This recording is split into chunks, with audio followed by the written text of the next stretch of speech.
Bonjour à tous, dans cette vidéo nous allons voir comment représenter un nuage de points avec un changement de variable. Dans l'exemple, on nous dit qu'à l'aide d'un ballon sonde, on a relevé la pression atmosphérique en hectopascal de symbole HPA à différentes altitudes. Et donc nous avons un tableau dans lequel nous avons dans la première ligne les différentes altitudes, dans la deuxième ligne nous avons la pression pour chaque altitude, et dans la dernière ligne nous avons une variable UI qui est le logarithme de la pression. Dans la première question, on demande de représenter le nuage de points MI, de première coordonnée AI l'altitude et de deuxième coordonnée PI la pression, donc de cette série statistique, dans un repère du plan. Alors on commence par tracer un repère dans lequel on va mettre en abscisse l'altitude, en ordonnée la pression, et on va placer ensuite les différents points. Alors le premier point qu'on va placer, c'est le point de coordonnée 0, 1000, puisque à l'altitude 0 km, la pression est de 1000 hectopascales, donc nous plaçons le point de coordonnée 0, 1000 dans le repère. Ensuite, on place le point de coordonnée 5, 540, c'est-à-dire qu'à l'altitude 5 km, eh bien, la pression est de 540 hectopascales. Voilà, et ainsi de suite. On va placer les autres points. Donc ici, le point de coordonnée 10, 270 qui est situé approximativement ici. Ensuite, le point de coordonnée 15, 120 qui est situé à peu près ici. Le point de coordonnée 20, 60 qui est situé environ ici. Et enfin, le point de coordonnée 30, 10 qui est situé à peu près ici. Alors à la fin de la question numéro 1, il y avait une question en plus qui était un ajustement affine semble-t-il être pertinent ici. Alors lorsqu'on regarde le nuage de points, eh bien on constate que les points n'ont pas l'air d'être alignés. Donc on peut dire qu'un ajustement affine ne semble pas pertinent ici puisque les points ne semblent pas sensiblement alignés.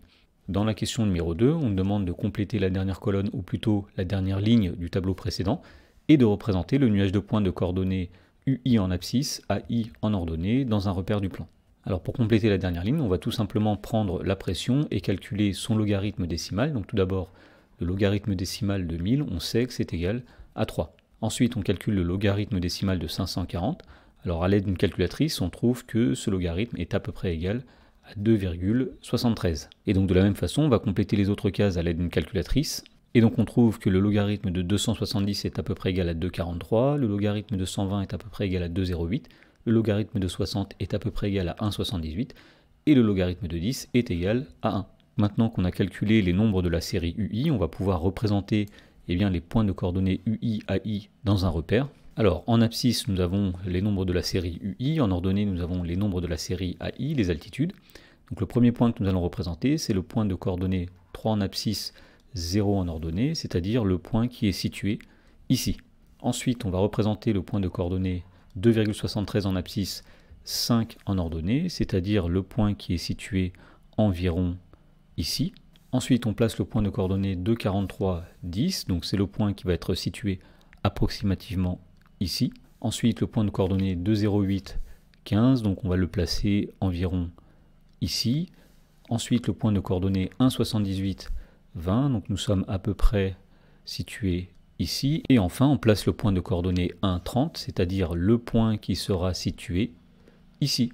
Alors une petite remarque ici, on voit que contrairement au nuage de points précédent, les points que nous avons représentés sont sensiblement alignés, autrement dit, on va pouvoir faire un ajustement affine de ce nuage de points. Donc cet ajustement affine a été rendu possible par l'introduction d'une nouvelle variable, et donc on dit dans ce cas qu'on a fait un changement de variable. Dans la question numéro 3, on nous dit qu'on décide d'ajuster ce nuage de points par la droite d'équation y égale moins 15x plus 56, c'est-à-dire qu'on a la relation a égale moins 15u plus 56.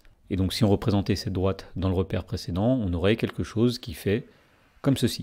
Alors on nous dit, sachant que u est égal à log de p, exprimer l'altitude A en fonction de la pression P, puis la pression P en fonction de l'altitude A.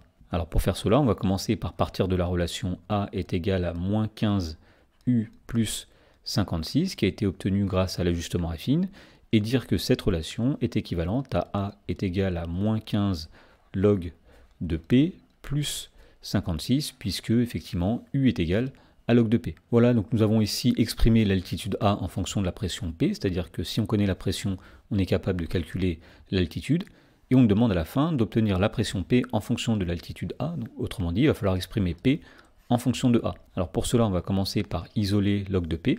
Donc on va faire passer tout d'abord le 56 de l'autre côté, autrement dit A moins 56 est égal à moins 15 log de P.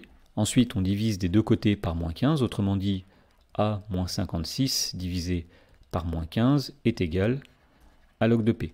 Voilà, donc on a obtenu le logarithme de P, on voudrait P tout simplement, et pour cela on va utiliser une propriété qui dit que eh bien, le logarithme d'un nombre x est égal à un nombre b, si et seulement si le nombre x c'est 10 à la puissance b. Donc on peut dire que cette relation est équivalente à P est égal à 10 puissance a moins 56, le tout divisé par moins 15.